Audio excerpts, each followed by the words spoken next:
जी बेटा, देखिए बेटा ध्यान से, ईएमआई में देखो अपनों ने पढ़ा था ना लेंस लॉ, उससे निकल के आया था कि अगर कहीं पे भी कोई कॉइल से रिलेट होने वाला, कॉइल से पास होने वाला मैग्नेटिक फ्लक्स चेंज होगा तो उसमें एक ईएमएफ इंड्यूस होगा। तो ऐसा एक सिस्टम बनाया गया जिसमें मान लिया ये एक रेक्टेंगुलर कॉइल है, यहाँ पर n नंबर ऑफ कॉइल्स है, इसे बहुत सारी n नंबर ऑफ कॉइल्स है। अब इसको अगर हम रोटेट कराते हैं इस एक्सिस के अबाउट, हम अगर ओमेगा से रोटेट कराएं in a magnetic field B magnetic field है बेटा, ओमेगा एंगुलर वेलोसिटी से इसको रोटेट कराया जाए, तब हम देखते हैं कि इसमें देखो बी मैग्नेटिक फील्ड है, ए इसका एरिया है, n नंबर ऑफ टर्न्स है, ओमेगा से इसको घुमाएं। अभी बेटा पूरी की पूरी फील्ड लाइंस इसमें से पास हो रही है, जैसे जैसे ये घूमता जाएगा इसमें से पास होने वाली फील्ड लाइन कम होती जा रही है, कब तक 90 डिग्री कम, उसके बाद क्या होगा, बढ़ती जा रही है पर दूसरी साइड से, उसके बाद फिर अगले 90 तक बढ़ती है, फिर उसके बाद कम होती जाएगी। तो इसका मतलब वेरी तो कर रहा है फ्लक्स, मैग्नेटिक फ्लक्स वेरी तो कर रहा है। होता क्या है बेटा, phi is equal to b dot area होता है, एक कॉइल से जाए तो b dot area, n number of turns है तो n b डॉट एरिया आ जाएगा कितना, n b a cos of angle between them. अब बेटा शुरू में कितना एंगल था, शुरू में बेटा फील्ड लाइंस वो परपेंडिकुलर टू प्लेन है, सरफेस एरिया ऐसा है तो एरिया वेक्टर वो भी परपेंडिकुलर टू प्लेन, दोनों के बीच में एंगल कितना है, जीरो। एरिया वेक्टर और फील्ड के बीच में एंगल कितना कह सकते हो, जीरो। भाई आपने एरिया वेक्टर भी अंदर मान लिया, फील्ड भी अंदर ही, तो एंगल कितना था, शुरू में जीरो था, एट टाइम टी, किसी टाइम टी पे बेटा थीटा कितना हो जाता है, अगर omega is the angular velocity, omega का मीनिंग होता है 1 सेकंड में कितना घूमेगा, तो टी टाइम में कितना घूम जाएगा बेटा, ओमेगा टी, बिल्कुल सही। फ्लक्स कितना हो जाएगा, NAB cos of omega, NAB cos of omega.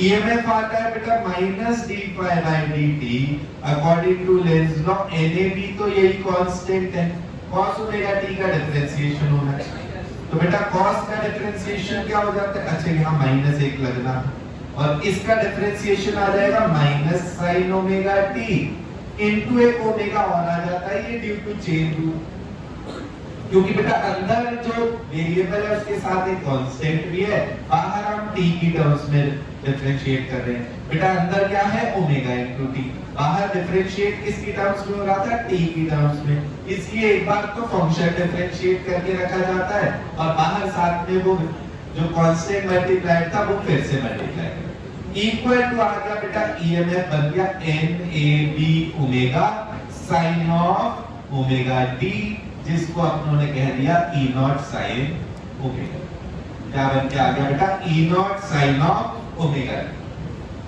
Clear है?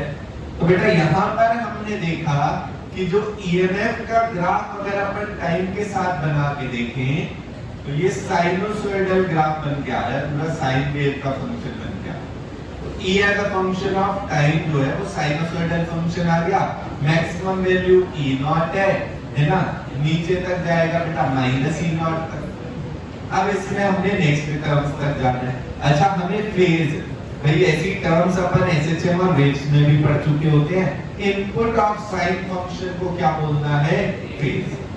Input of sine function is called phase.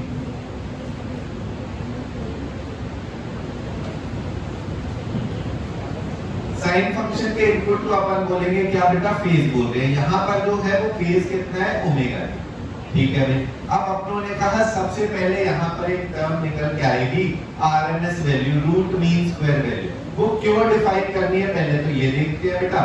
RMS value का पूरा नाम क्या है, root of mean of square, root of, भाई वैसे पूरा नाम हो जाता है रूट मीन स्क्वायर, पर डिफाइन ऐसे होगा root of mean of square. अगर आप बेटा E का आरएमएस वैल्यू निकालें, ईएमएफ की आरएमएस वैल्यू निकालें, मतलब ईएमएफ में आपने root of mean of square करना है। इसका मीनिंग क्या होगा, E स्क्वायर करा जाए, उसकी मीन वैल्यू निकाली जाए और उसका रूट कर दिया जाए, दैट मींस ई आरएमएस क्या हो जाएगा, ई का स्क्वायर करा, इसकी मीन वैल्यू मतलब फुल साइकिल पे इसका समेशन अपॉन टोटल टाइम, ये मीन वैल्यू आ गई। किसकी मीन वैल्यू आई, E square, root of mean of square of the value. तो पहले स्क्वायर करा, फिर उसका मीन लिया जाएगा और फिर उसको रूट में रखा जाएगा। इसको रखा बेटा रूट, ई स्क्वायर dt का summation on full cycle upon total time, ये अंडर रूट में रखेंगे, this is the value E R. Clear हो गया? अब ये क्यों निकाला, इसका काम कहां आ रहा है, तो बेटा E R M S and इसी तरीके से आई आर एम एस भी आएगा। आई आर एम एस क्या आएगा, root of I square dt का समान फुल साइकिल 0 से t अपॉन टोटल टाइम। अब हुआ क्या बेटा, अपने पास ना दो टाइप के करंट आ चुके हैं। एक तो पहले पढ़ चुके होते हैं अपन डीसी डायरेक्ट करंट, जो बैटरी से आता है वो कांस्टेंट वैल्यू होती है। दूसरा ये है बेटा एसी अल्टरनेटिंग करंट। नाम अल्टरनेटिंग क्या है, इसकी वैल्यू भी चेंज हो रही है और डायरेक्शन भी बदल रही है, अल्टरनेट कर रही है डायरेक्शन, कभी आगे को जा रहा है, कभी पीछे को, फिर आगे को, फिर पीछे, डायरेक्शन अल्टरनेट कर रही है। अब यहाँ पर क्या हुआ, हम इन दोनों में एक रिलेशन निकालना चाह रहे थे कि बेटा एक एसी करंट पास किया गया, उससे जितनी एनर्जी बनती है या जितनी हीट डिसिपेट होती है, same value of heat dissipate होने के लिए डायरेक्ट करंट कितना होगा। तो बेटा हमने कहा कि इससे तो बेटा, क्योंकि अल्टरनेटिंग करंट कैसा है बेटा, कांस्टेंट है या वेरिएबल, तो बेटा हीट जो थी, हीट हम कहेंगे IAC square dt into r। भाई IAC square dt, I square r dt का सम यही होती है हीट समेशन, इक्वल टू क्या हो जाएगा, IDC स्क्वायर r dt का समेशन। भाई r को दोनों में सेम लगा रहे हैं, हम यही कह रहे हैं कि दोनों करंट लगाए गए सेम कंपोनेंट के, तो बेटा ये इनकी हीट को हम कैसे रिलेट कर सकते हैं, r r कैंसिल हो गए, इससे क्या निकल के आया बेटा, IAC स्क्वायर dt का समेशन इक्वल। अब बेटा इक्वल टू में हमें पता है डीसी करंट मतलब डायरेक्ट करंट बैटरी वाला होता है, कैसा होता है, कांस्टेंट। ये कैसा होता है, कांस्टेंट। तो यहाँ पर क्या आ गया, IDC का स्क्वायर इनटू केवल समेशन ऑफ dt। बेटा ओनली dt का सम करेंगे तो क्या निकल के आएगा, total time period, full cycle पे कर रहे हैं अपन, ये फुल साइकिल पे कर रहे हैं 0 से t। तो बेटा केवल dt का सम करना है, ये क्या आ जाएगा, कैपिटल T। तो IDC का square into capital T equal to IAC square dt का समेशन ऑन फुल साइकिल। यहां से आप देखेंगे IDC स्क्वायर कितना आ गया, I स्क्वायर dt का sum on full cycle upon total time. Therefore IDC कितना आ गया बेटा, root of I square dt का sum on full cycle upon total time. Observe करा आपने कि वो डीसी वैल्यू जो कि सेम हीट जनरेट कराएगी, वो क्या निकल के है, वो निकल के root of mean of square of the current, वो निकल के क्या है, root of mean of square. इसलिए इसका काम ठीक है। अब कोई भी नया फंक्शन दिया जाए तो इसको यूज करेंगे, अदरवाइज अगर अपने को यही दिया हुआ I equal to I not sine omega t, अगर या साथ में कुछ और भी इनिशियल फेज ऐड कर रखा है, तब इसमें IRMS की वैल्यू कितनी आ जाती है, I नॉट बाय रूट। ऐसे ही अगर E equal to E naught sine of omega t plus 5 दिया है अगर, तो इससे ERMS की वैल्यू कितनी आ जाती है बेटा, E नॉट बाय रूट। ठीक है, आरएमएस वैल्यूज ये तो याद ही रखनी है, ये तो बार बार काम आएंगी आएंगी। बस कुछ और नए फंक्शन देके इसमें सवाल बन सकता है कि नया ग्राफ दे दिया, नई वैल्यू दे दी, सब में आपने करना यही है, जो भी आई अगर दिया स्क्वायर करो, dt से multiply, integrate on full cycle upon total time और इसका अंदर root of mean of square of the value. Clear है? आरएमएस कितना होता है बेटा, I नॉट बाय रूट। तो ERMS कितना होता है, E नॉट। अब बेटा ऐसा करेंगे कि हम ना इसको कनेक्ट करेंगे, कनेक्टिंग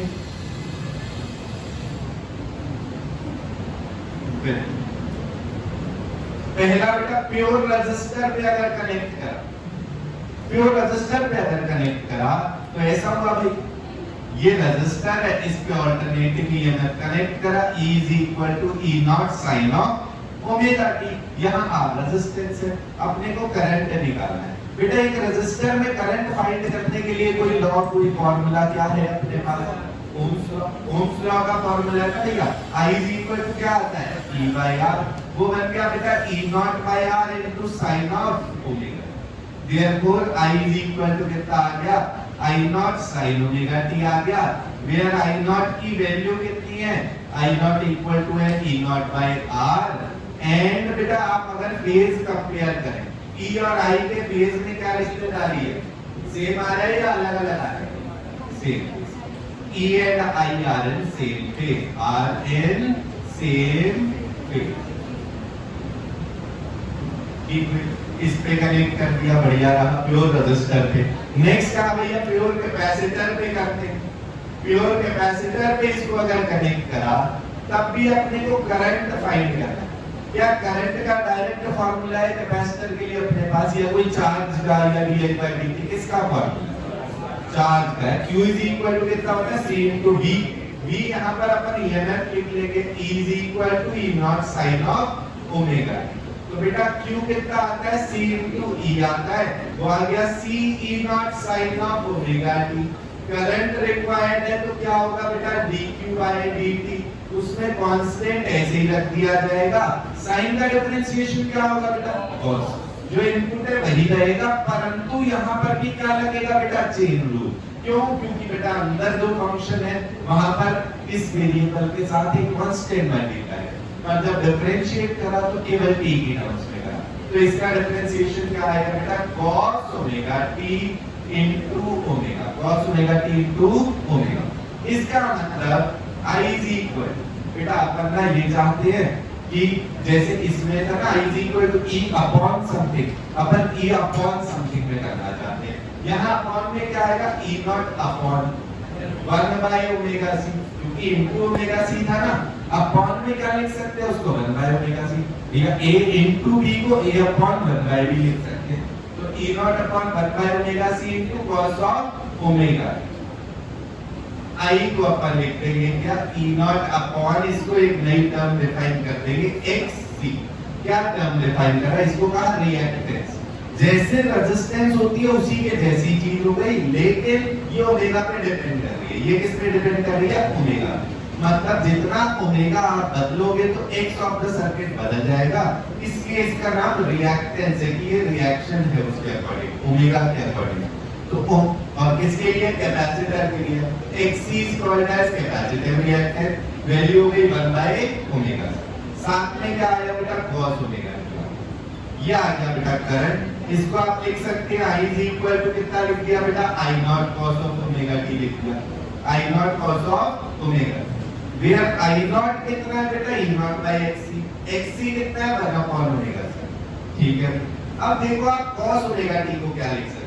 हम चाहते हैं कि इससे हम कंपेयर कर पाए कि जो ईएमएफ का बेटा फेज था उससे ये फेज ज्यादा है या कम है, हम कंपेयर करना चाहते हैं। इसका मतलब हम यहाँ फंक्शन को बनाना चाहेंगे साइन, और ओमेगा टी उसके अंदर रहना चाहिए पॉजिटिव। साथ में देखना है कुछ ऐड हुआ या सब्ट्रैक्ट। तो बेटा इसको क्या बना देंगे? I is equal to I not sine of. बेटा हम जानते हैं या तो sine of pi by 2 plus theta वो भी cos थीटा होता है, या sine of pi by 2 minus theta वो भी cos थीटा। और यहाँ माइनस वाला यूज नहीं करेंगे क्योंकि उससे हो जाएगा पाई बाय 2 माइनस ओमेगा टी, तब आप कंपेयर नहीं कर पाएंगे। यहाँ ओमेगा टी पॉजिटिव है, यहाँ ओमेगा टी ही नेगेटिव हो जाएगा, उसमें क्या एंटर है वो बताना।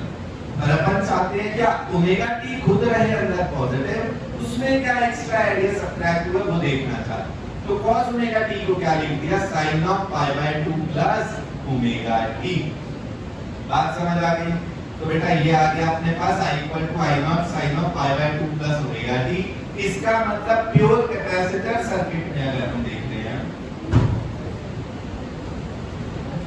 तो बेटा प्योर कैपेसिटर में अपने पास निकल के आया बेटा I नॉट की वैल्यू कितनी आ गई है? E not by xc, where xc equal to कितना होता है? 1 बाय ओमेगा c।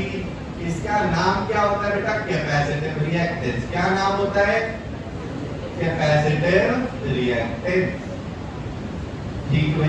एंड बेटा फेज करंट का जो फेज आया वो omega T plus pi by 2 आया। ईएमएफ का फेज कितना था? Omega T. इसका मतलब हम क्या कह सकते हैं बेटा, करंट का फेज ईएमएफ से ज्यादा है या कम है? ज्यादा। कितना ज्यादा है बेटा? पाई बाय 2। तो phase of I leads bye, ज्यादा है तो हम कहेंगे लीड कर रहा है, तो कम है मतलब लैग कर रहा है। Leads by pi by 2 from E. तो ये अपने रिजल्ट निकल के आ गए बेटा। आई नॉट कितना आया? ई नॉट बाय एक्सी। एक्सी क्या होता है? 1 बाय ओमेगा सी। नाम होता है कैपेसिटिव रिएक्टेंस। एंड बेटा फेज के बारे में क्या पता लगा? Phase of I leads by pi by 2 from E. ये अपना आ गया प्योर कैपेसिटर के लिए। तीसरा देखते हैं बेटा प्योर इंडक्टर के लिए। तीसरा प्योर इंडक्टर पे अगर इसको कनेक्ट करें,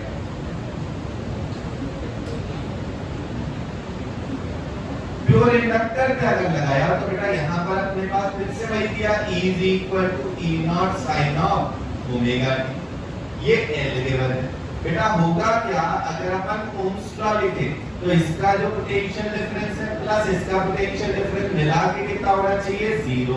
तो इसका मतलब क्या आ जाएगा? E minus L D I by D T is equal to 0। नहीं होता है ये इंडक्टर में ईएमएफ कितना इंड्यूस होता है बेटा? Minus L D I by D. Potential difference कितना होता है बेटा? Minus L D I by D. इससे अपन क्या कह सकते हैं? This means E naught sin omega t is equal to l di by dt। नहीं इधर माइनस था, राइट में ले गए वो पॉजिटिव हो गया। इससे क्या आया बेटा?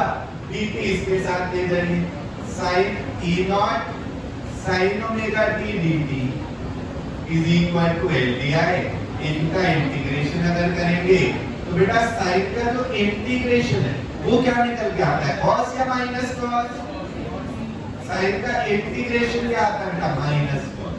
तो बेटा आ गया ये E naught into minus cos omega T. और जैसे डिफरेंशिएशन होता है कि अंदर का वेरिएबल आखिर में मल्टीप्लाई होके आएगा, इंटीग्रेशन होता है अंदर का वेरिएबल जो कांस्टेंट है वो आखिरी में डिवाइड होके आएगा upon omega equal to l into di का इंटीग्रेशन आई। ठीक नहीं?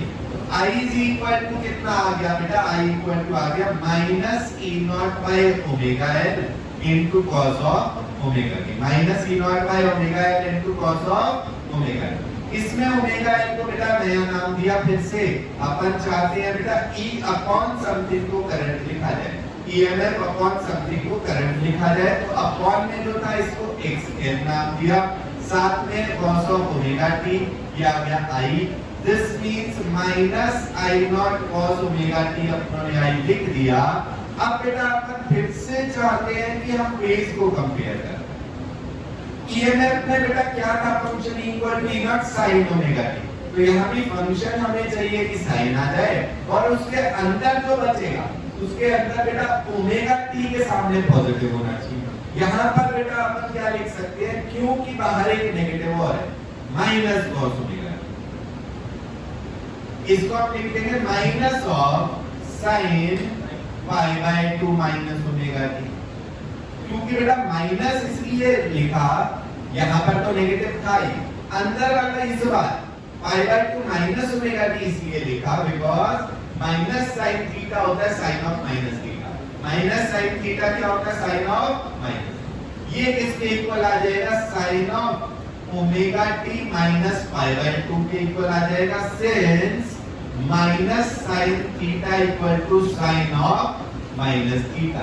ये नेगेटिव साइन अंदर चला गया। अब देखो बेटा ओमेगा टी के सामने का साइन कैसा है? पॉजिटिव। ओमेगा टी के सामने का साइन अब कैसा है? पॉजिटिव। यही हम चाहते थे।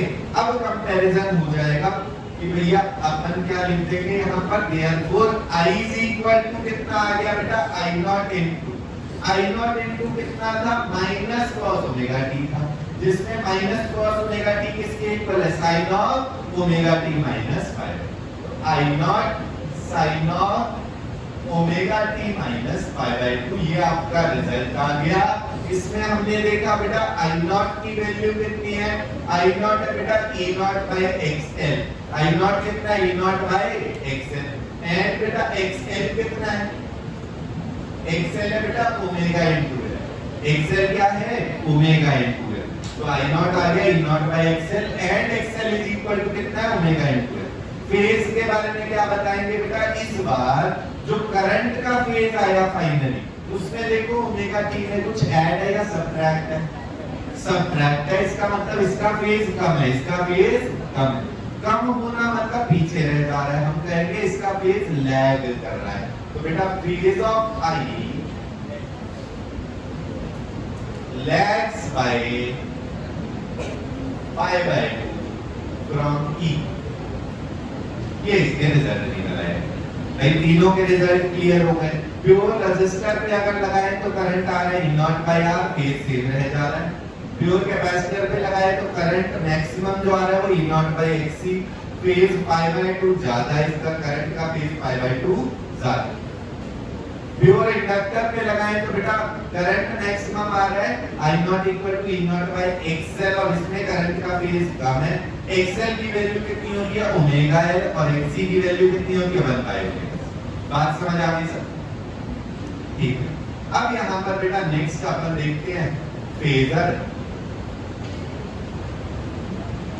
फेजर क्या होता है बेटा, कोई भी साइनसोइडल फंक्शन ऑफ टाइम, ये कहां-कहां देखने को मिलते हैं बेटा, मोस्टली एक तो एसएचएम में, एक वेव्स में और तीसरा एसी के अंदर, एसएचएम वेव्स और एसी। वेव्स में है तो साथ ही साथ वेव ऑप्टिक्स में भी, तो इन चारों चैप्टर में आप फेजर का यूज कर सकते हैं। ज्यादा यूज इसी चैप्टर में आता है क्योंकि वेव्स और वेव ऑप्टिक्स में आप केवल रिजल्ट निकाल के लिखते हैं।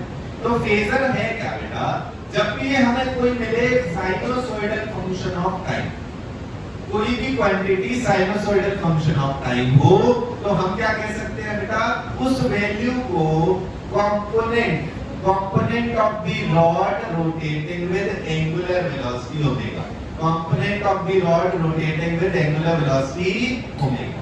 तो बेटा ये एक रॉड है, ठीक है भाई, हमने कहा शुरू में पाई एंगल से स्टार्ट हुई है, ओमेगा से घूम रही है और इसकी लेंथ है लेट से आई नॉट, इसकी लेंथ कितनी है बेटा आई नॉट। अब क्या होगा अगर हम इसका एंगल विद द हॉरिजॉन्टल देखें किसी टी टाइम पे, तो बेटा शुरू में ही पाई था, हर सेकंड में ओमेगा बढ़ जाता है, टी टाइम में कितना बढ़ जाएगा ओमेगा टी, फाइनल एंगल कितना हो जाएगा omega T plus phi. At time T theta is equal to omega T plus phi. Theta क्या है, angle with horizontal, angle with horizontal, angle with horizontal. अब इसका अगर आप बाय पे कंपोनेंट लिखो, बाय एक्सिस पे इसका कंपोनेंट लिखो, भैया ऐसा एंगल हो चुका है ना, ये थीटा आ गया जिसकी वैल्यू कितनी है ओमेगा टी प्लस फाई और इसकी लेंथ है बेटा रॉड की आई नॉट। इसका जो कंपोनेंट है वो अगर बाय एक्सिस पे आप लिखें तो कितना आएगा बेटा, अपन जानते हैं कि बेस की तरफ cos आता है, परपेंडिकुलर की तरफ क्या कंपोनेंट है sin। तो बेटा यहाँ पर कंपोनेंट कौन सा आ रहा है I naught sine of this angle, तो यहाँ पर बेटा कंपोनेंट कितना आ रहा है, इसकी वैल्यू आ रही है I naught sine of omega T plus phi. तो आप देखेंगे बेटा I naught sine of omega T plus phi, ऐसे ही तो कुछ फंक्शन है अपने पास कि भैया इसमें i equal to I naught sine of omega T minus pi by 2, phi की वैल्यू माइनस पाई बाय 2। इससे पहले प्योर कैपेसिटर में क्या निकल के आया था बेटा I naught cos omega T that is I naught sine of omega T plus pi by 2। तो बिल्कुल सेम यही फंक्शन बन गया है। इसका मतलब अब हम क्या करेंगे, ये जो हमारे पास सभी में करंट और ईएमएफ आई है उनको हम इन रॉड से दर्शा सकते हैं, रॉड से दिखा सकते हैं। तो आइए बेटा अब इन फेजर्स को बनाते हैं।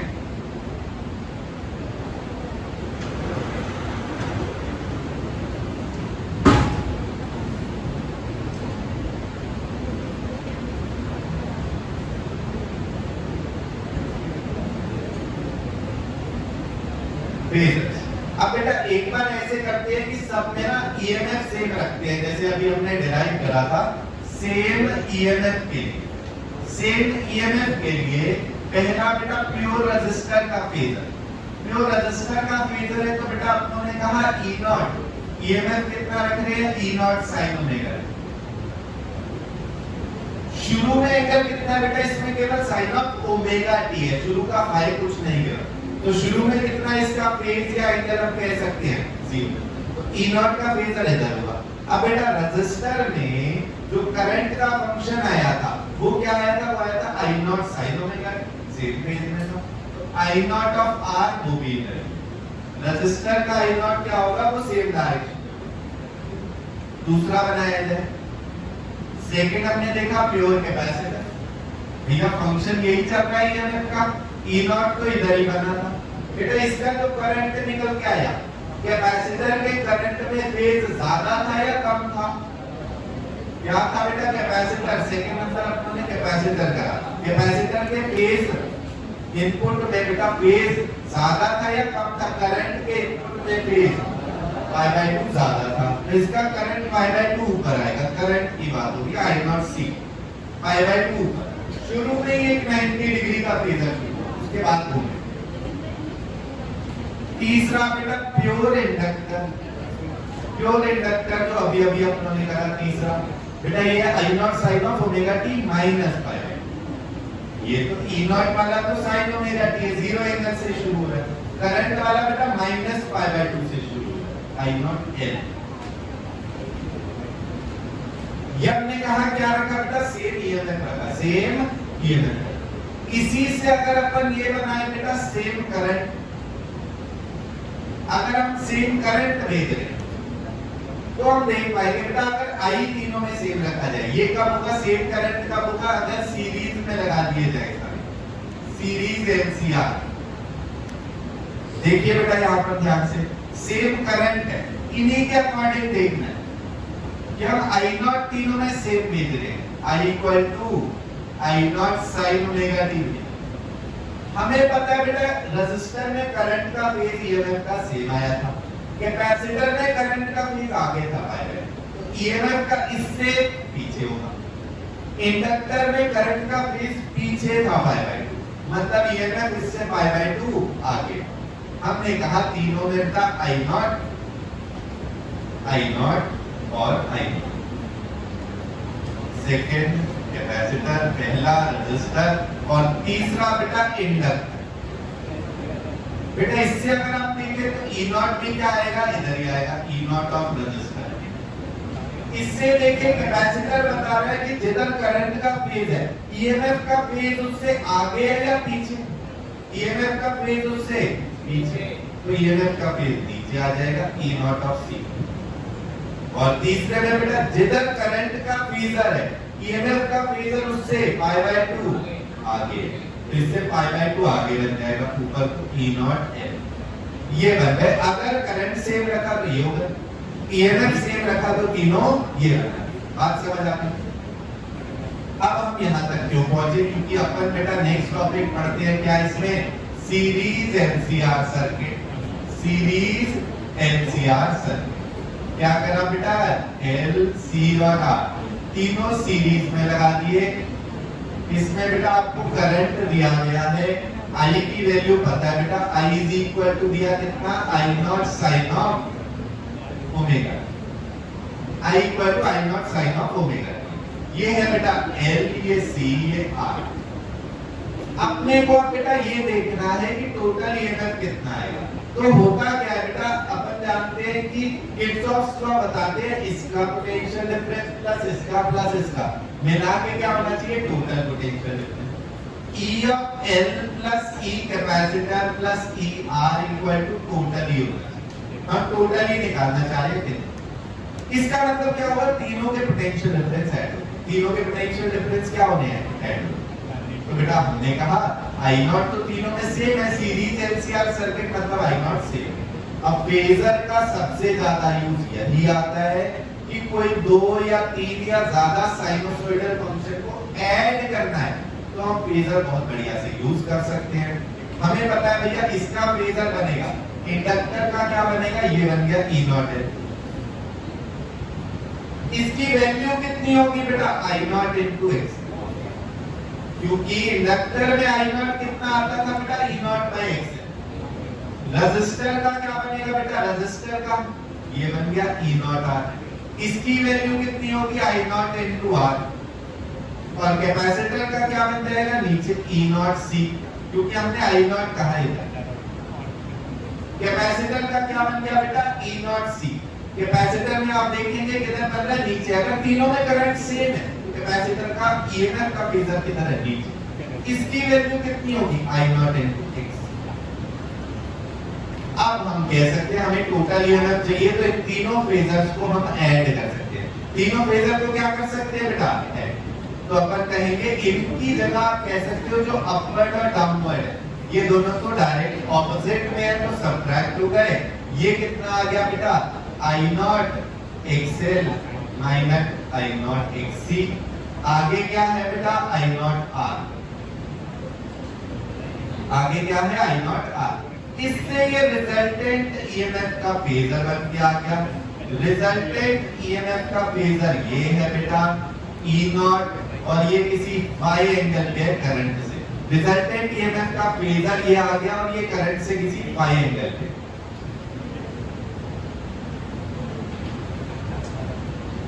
अब देखिए बेटा, यहाँ पर हम देख पा रहे हैं फाइनली ये निकल के आया। ये कितना था बेटा, आई नॉट आर। ये कितना था, I naught into XL minus XC. This is total E naught at phase five.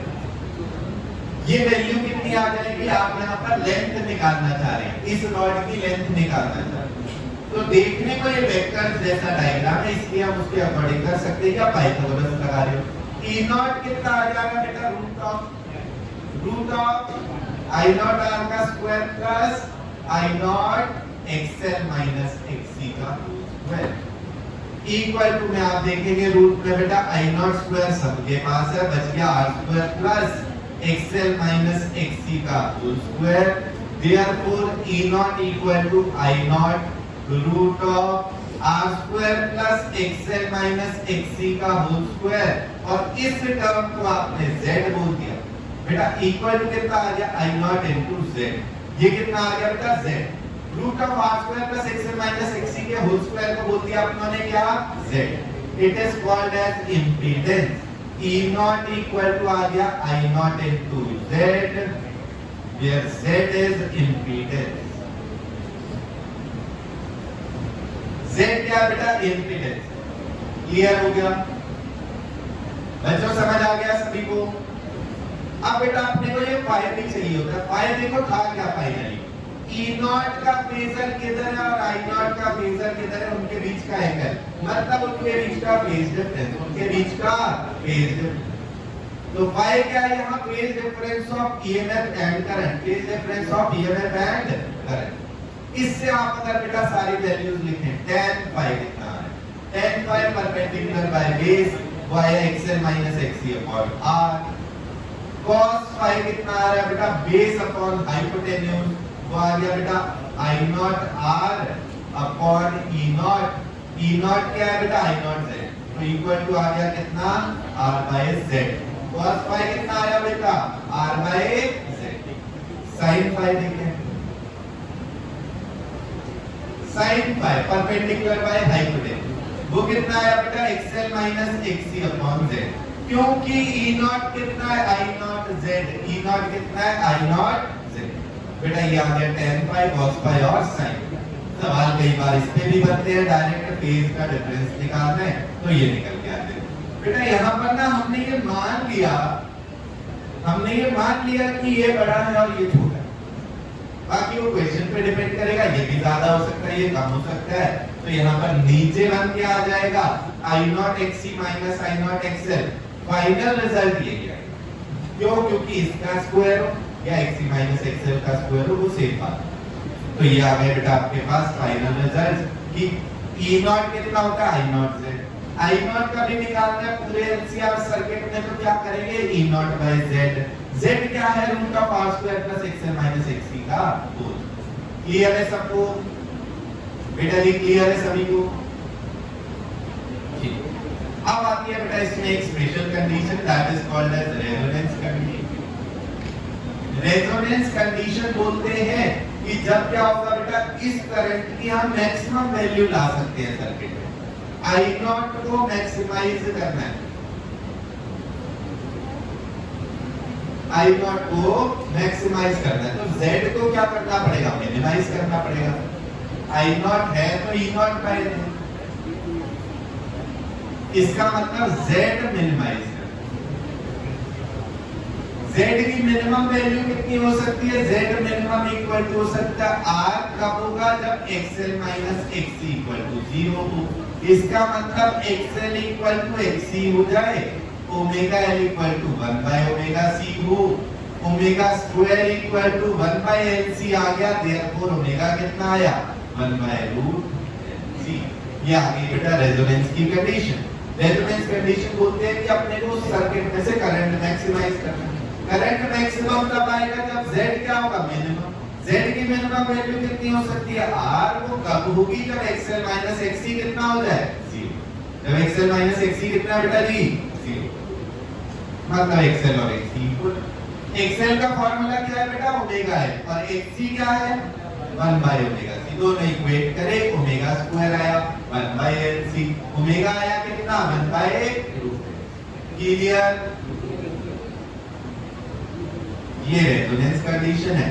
अब आ जाती है बेटा पावर। पावर इंस्टेंटेनियस अगर रिक्वायर्ड है, पावर इंस्टेंटेनियस है तो उस समय का E into I करना है आपको सिर्फ। इंस्टेंटेनियस पावर क्या है, उस इंस्टेंट का E into I।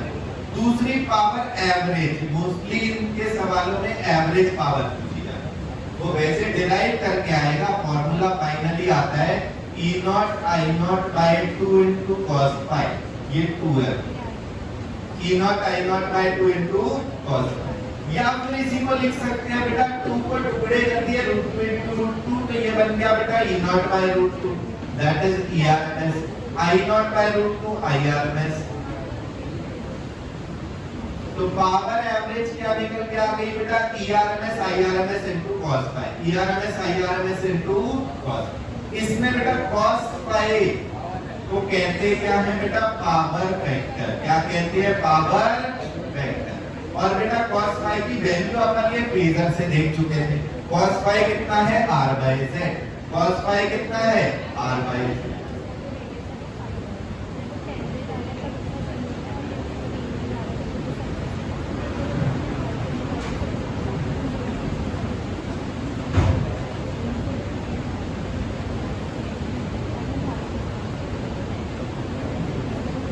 ओमेगा जो टर्म है, इसका भी नाम एक बार दोबारा देख ले रहे हैं बेटा। ओमेगा को बोलते हैं एंगुलर फ्रीक्वेंसी।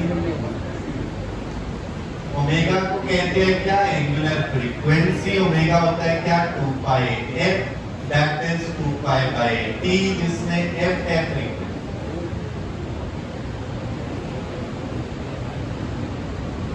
जिसमें f क्या है, फ्रीक्वेंसी है। कितने number of oscillations per unit time हो रहे हैं, वो फ्रीक्वेंसी है। कितनी नंबर ऑफ फुल वेव्स बन रही है per unit time.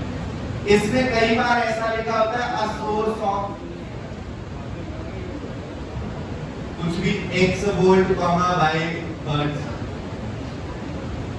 x volt comma y hertz. इसका मतलब यहाँ x क्या है बेटा, x इसमें से वैल्यू कौन सी है बेटा, पीक वैल्यू या आरएमएस वैल्यू, आरएमएस वैल्यू। कि अगर इस तरीके से कुछ लिखा, कोई सोर्स है इतने वोल्ट कॉमा इतने हर्ट्ज का, इसका मतलब x equal to RMS value of ई।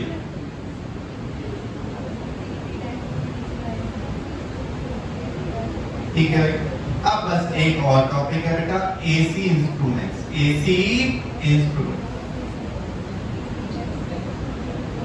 हुआ क्या बेटा, जो मेजरिंग इंस्ट्रूमेंट्स होते हैं ना डायरेक्ट करंट के लिए, एमीटर, वोल्टमीटर, गैल्वेनोमीटर, ये सब किस इफेक्ट पे काम करते हैं, मैग्नेटिक इफेक्ट पे। ये किस पे करते हैं, मैग्नेटिक इफेक्ट।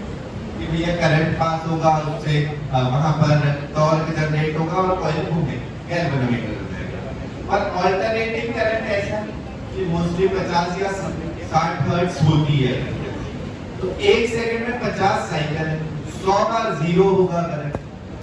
तो ऐसा होगा भैया, एक बार इधर जा रहा है करंट, फिर एक बार इधर जा रहा है, तो वो डिफ्लेक्शन क्या होगी ना, फिर एक बार इधर करंट जा रहा है तो इधर की रीडिंग शो करनी, फिर इधर जा रहा है तो इधर की गैल्वेनोमीटर। वो भैया 1 सेकंड में 100 बार उसने रीडिंग दिखाई, तो वो कहीं रीडिंग दिखाई नहीं पाएगी। 1 सेकंड में 100 बार का चेंज तो हमें दिखता भी नहीं है वैसे, है ना। तो इसलिए वहां पर क्या आ जाता है, जो डीसी के इंस्ट्रूमेंट थे वो एसी को मेजर करने के काम नहीं आ पाते। कारण क्योंकि वो मैग्नेटिक इफेक्ट पे काम करते हैं। मैग्नेटिक इफेक्ट जो है वो डायरेक्शन के अकॉर्डिंग होता है कि अगर डायरेक्शन बदलेगी तो उस पे जो टॉर्क है उसकी भी डायरेक्शन बदलेगी। इसलिए यहाँ पर क्या है बेटा, इस पे वर्किंग प्रिंसिपल किसके अकॉर्डिंग बनाते हैं अपन, हीटिंग के अकॉर्डिंग। वहां पर वर्किंग प्रिंसिपल क्या था, magnetic effect of electric current. यहाँ पर क्या होगा, प्रिंसिपल हो जाएगा बेटा heating effect of electric current.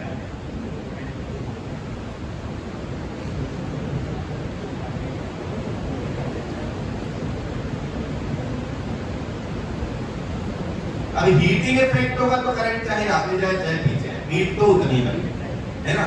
इसलिए बेटा ये इंस्ट्रूमेंट यूज करे जाते हैं। हीटिंग इफेक्ट है तो हमने सबसे पहला टॉपिक देखा जब हीट निकाले, जब हीट अपन मेजर कर रहे थे तो हीट से फाइनली जो आंसर निकल के आया वो आरएमएस वैल्यू, वो कौन सी वैल्यू है। तो इससे अपने को क्या मिल गया बेटा, measures RMS value, measures RMS value. अरे तभी तो ऊपर ऐसा बताया कि भैया कोई अगर आपको केवल है कि इतने वोल्ट का इतने हर्ट्ज है तो ये वोल्टेज किसी इंस्ट्रूमेंट से मेजर करी होगी। इंस्ट्रूमेंट मेजर क्या कर रहा है, आरएमएस वैल्यू, तो आपको बताएंगे भी आरएमएस वैल्यू। तो बेटा एसी के इंस्ट्रूमेंट्स वर्किंग प्रिंसिपल है हीटिंग इफेक्ट, मेजर करते हैं आरएमएस वैल्यू। इसको यूज करके क्या डीसी को फाइंड कर सकते हैं, क्या इसको यूज करके डायरेक्ट करंट में सर्किट में लगा सकते हैं, बिल्कुल लगा सकते हैं, क्योंकि वो तो हीटिंग इफेक्ट भी शो कर सकता है ना। Can be used for DC also. And बेटा एक बात है, इसका जो स्केल होता है वो लीनियर नहीं होता। जैसे डीसी के आपके जो मीटर्स होते थे उसमें स्केल लीनियर होता है, बराबर डिस्टेंस होती है। इसमें स्केल नॉन लीनियर होता है, स्केल इज नॉन लीनियर। ये डीसी का है। नॉन लीनियर का मीनिंग है भैया जो डिस्टेंसेज है ना, पहला पॉइंटर यहाँ है, दूसरा इतने पे है तो तीसरा इतने पे है, 0 1 2 3। इसका जो स्केल है वो कैसा होगा, नॉन लीनियर। एंड इसको आप यूज कर सकते हैं बेटा, ये एसी का स्केल है इस तरीके का और ये डीसी का था। इसमें बराबर डिस्टेंस है पॉइंटर्स में, और एसी के इंस्ट्रूमेंट में बराबर डिस्टेंस नहीं। और इसको आप यूज कर सकते हैं डीसी मेजर करने के लिए, पर डीसी इंस्ट्रूमेंट को यूज नहीं कर सकते फॉर मेजरिंग एसी। बच्चा लोग क्लियर हो गया सबको।